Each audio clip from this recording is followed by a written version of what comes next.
കർത്താവായ ഈശോയുടെ കുരിശിൻ്റെ വഴിയിൽ 5-ാം സ്ഥലം ശിമയോൻ ഈശോയെ സഹായിക്കുന്നു. നമ്മൾ ഈ ഭാഗം സാധാരണ ധ്യാനിക്കുമ്പോൾ നമ്മൾ ചിന്തിക്കുന്നത് നമ്മൾ നമ്മുടെ കുരിശെടുത്ത് ഈശോ അനുഗമിക്കുന്നു, അല്ലെങ്കിൽ നമ്മുടെ സഹനങ്ങളൊക്കെ ഈശോയുടെ പീഡാനുഭവത്തോട് ചേർത്ത് വെക്കുന്നതൊക്കെയാണല്ലോ.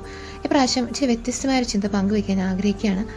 ഫോക്കസ് ചെറുതായിട്ടൊന്ന് മാറ്റുന്നു. അതായത് ഷിമയോൻ നമുക്കറിയാം മനസ്സിലാ മനസ്സോടെയാണ് ഈശോയുടെ കുരിശ് വയ്ക്കാൻ വരുന്നത്, നിർബന്ധത്തിന് വഴങ്ങി. ഇപ്പോൾ ഷിമയോൻ വരുമ്പോൾ ഷിമയോൻ അറിയുന്നില്ല ഷിമയോൻ്റെ പാവങ്ങൾക്ക് വേണ്ടി, അല്ലെ എൻ്റെ നിങ്ങളുടെയൊക്കെ പാവങ്ങൾക്ക് വേണ്ടി ബലിയാകാൻ വേണ്ടി സ്വർഗം വിട്ടിറങ്ങി വന്ന ഈശോയാണെന്നൊന്നും ദൈവപുത്രനാണെന്നൊന്നും ഷിമയോൻ തിരിച്ചറിയുന്നില്ല.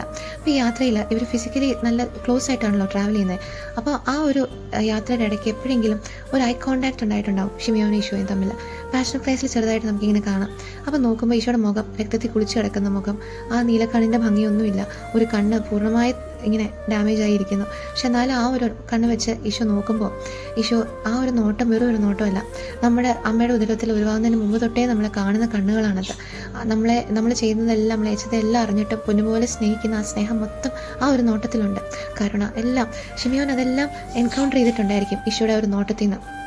അപ്പം ഉറപ്പായിട്ട് ഷിമയോൻ കുരിശെടുക്കാൻ വന്നപ്പോഴത്തെ ഷിമയോൻ്റെ ആത്മാവിൻ്റെ അവസ്ഥയല്ല ഷിമയോൻ മടങ്ങി പോകുമ്പോൾ. അപ്പം ഞാൻ പങ്കുവെക്കാൻ ആഗ്രഹിച്ചത്, നമ്മുടെ ചുറ്റിനും ഇതുപോലെ സഫർ ചെയ്യുന്ന കുറേ പേര് കാണും നമ്മുടെ ലൈഫിൽ. നമ്മുടെ മക്കൾ, രോഗം ഉള്ള മക്കൾ, അല്ലെങ്കിൽ നമ്മുടെ മാതാപിതാക്കൾ, പ്രായമായവർ, ജീവിത പങ്കാളി എല്ലാം സഫർ ചെയ്യുന്ന കുരിശെടുക്കുന്നവർ.